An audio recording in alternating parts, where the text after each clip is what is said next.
आज के तैरी करे देखाबो शीतेर स्पेशल नतून छोटो आलू एवं मटरशुटी दिए कषा आलुर दमेर रेसिपि।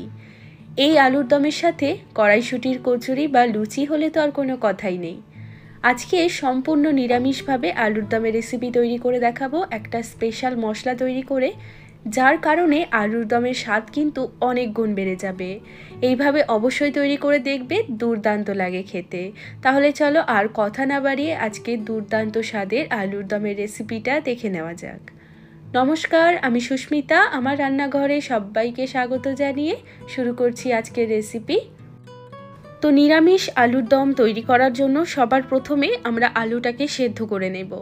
এর জন্য কড়াইতে আমি দিয়ে দিয়েছি বেশ খানিকটা পরিমাণে জল। এর মধ্যে দিয়ে দেব 1 চামচ পরিমাণে লবণ। জলটা গরম হয়ে গেছে, এখন এর মধ্যে আমি দিয়ে দেব নতুন ছোট আলু। খোসা সমেত এখানে আমি ছোট আলুগুলো নিয়েছি, পরিষ্কার করে ধুয়ে নিয়েছি। তবে আলুর দমের আলুগুলো কিন্তু একদম পুরোপুরি সেদ্ধ করা যাবে না, বেশি সেদ্ধ হয়ে গেলে আলুগুলো কিন্তু পরে ভাজা যাবে না। আলুগুলোকে 10 মিনিটের জন্য সেদ্ধ করে নিতে হবে। 10 মিনিট হয়ে গেছে, এখন আমি ঢাকাটা দেখো সরিয়ে নিচ্ছি। তো এখানে আলুগুলো কিন্তু বেশ ভালোভাবে সেদ্ধ হয়ে গেছে। একটা কাঁটা চামচ দিয়ে এইভাবে একটু চেক করে দেখতে হবে। তো কাঁটা চামচটা দেখো ভালোভাবে কিন্তু আলুর মধ্যে গিঁথে যাচ্ছে, মানে আলুগুলো ভালোভাবে সেদ্ধ হয়ে গেছে। এখন আমি আলুগুলোকে একটা প্লেটের মধ্যে তুলে নেব। এখন আলুগুলোর খোসা ভালো করে ছাড়িয়ে নেব।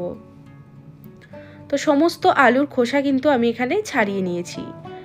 এবার আমি কড়াইতে দিয়ে দিচ্ছি বেশ খানিকটা পরিমাণে সরষের তেল। তেলটা একদম ধোঁয়া ওঠা গরম হয়ে গেছে, এর মধ্যে সামান্য একটু লবণ দিয়ে দেব। এবার আমি খোসা ছাড়ানো আলুগুলো তেলের মধ্যে দিয়ে দেব। গ্যাসের ফ্লেমটা বাড়িয়ে দিয়ে আলুগুলোকে বেশ লাল লাল করে ভেজে নিতে হবে। যদি আলুগুলো বেশি সেদ্ধ হয়ে যায় আগে থেকেই, তাহলে কিন্তু আলুগুলো ভাজার সময়তেই ভেঙে যাবে। তো দেখো একদম গোটা গোটাই রয়েছে সমস্ত আলু, আর এখানে আলুগুলো কিন্তু একদম লাল লাল করে ভাজা হয়ে গেছে। এখন আমি আলুগুলোকে তুলে নিচ্ছি। আলু ভাজা হয়ে যাওয়ার পর আমি এবার একটা মশলা তৈরি করব। এর জন্য একটা গ্রাইন্ডার জার নিয়ে নিয়েছি। এর মধ্যে আমি দিয়ে দেব 2 ইঞ্চি মতো আদার টুকরো, দিয়ে দিচ্ছি 2-3টে কাঁচা লঙ্কা, আর দিয়ে দেব 5-6টা মতো কাজু বাদাম। এবার দিয়ে দিচ্ছি একটা বেশ বড় সাইজের টমেটো। সামান্য একটু জল দিয়ে খুব ভালো করে এটার একটা মিহি পেস্ট বানিয়ে নেব। তো এখানে আমাদের মশলাটা তৈরি হয়ে গেছে। এদিকে এই তেলের মধ্যে আমি ফোড়ন দিয়ে দিচ্ছি গোটা জিরে, 2টো তেজপাতা আর একটা শুকনো লঙ্কা। এর সাথে দিয়ে দিচ্ছি 1 চামচ চিনি। চিনি দিলে কালারটা খুব সুন্দর আসবে, আর চিনিটা গলে যাওয়া পর্যন্ত এইভাবে একটু নাড়াচাড়া করব। চিনিটা ভালোভাবে কিন্তু গলে গেছে এবং সুন্দর একটা কালার চলে এসছে। এবার এর মধ্যে আমি কাজু টমেটোর পেস্টটা দিয়ে দেব। খুব ভালো করে নেড়ে চেড়ে 1 থেকে 2 মিনিটের জন্য মশলাটাকে একটু ভেজে নিতে হবে।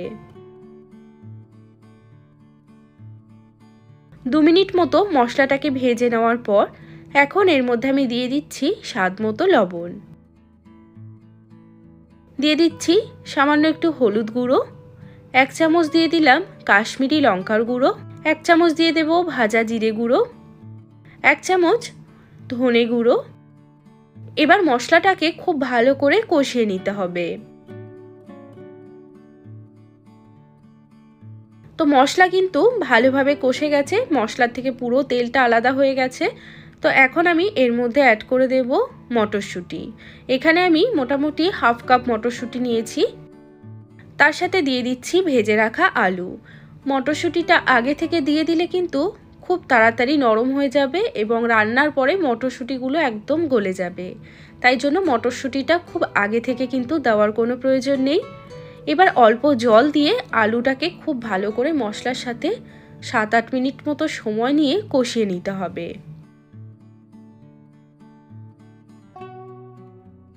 আলুটাকে 7-8 মিনিট সময় নিয়ে খুব ভালো করে মশলার সাথে কষিয়ে নিয়েছি। এখন এর মধ্যে দিয়ে দেব পরিমাণ মতো জল। যেহেতু আলুটা আগে থেকেই সেদ্ধ করা রয়েছে, আলু সেদ্ধ হতে কিন্তু খুব একটা বেশি সময় লাগবে না।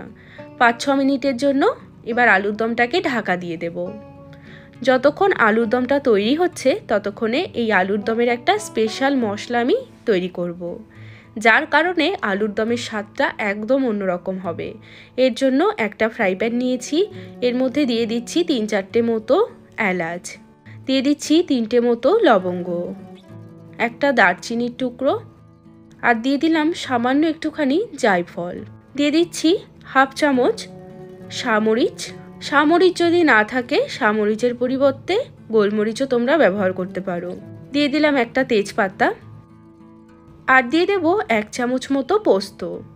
এবার এই মশলাগুলোকে 2 মিনিটের জন্য একটু ড্রাই রোস্ট করে নিতে হবে। তো মশলাটাকে 2 মিনিট মতো দেখো ভেজে নিয়েছি। এখন আমি এই মশলাগুলোকে ঢেলে নিচ্ছি একটা বাটির মধ্যে।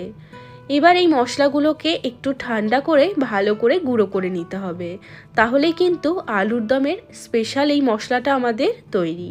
আর এই মশলাটা দিলে আলুর দমের স্বাদটা পুরোপুরি চেঞ্জ হয়ে যাবে। অবশ্যই একবার বানিয়ে দেখবে। তো এখন আমাদের এদিকে 5-7 মিনিট মতো হয়ে গেছে। আলুর দমটা ঢাকা দিয়ে রেখেছিলাম, এখন আমি ঢাকাটা সরিয়ে নিচ্ছি। আলুটাকে ভালো করে একটু নেড়ে চেড়ে নিয়ে এবার এর মধ্যে আমি দিয়ে দেব আমাদের স্পেশাল মশলাটা।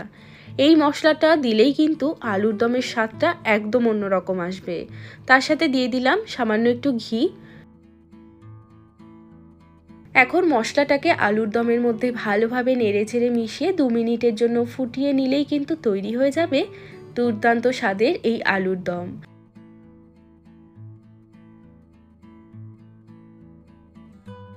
2 মিনিট পর এবার আমি গ্যাসটা অফ করে দিলাম।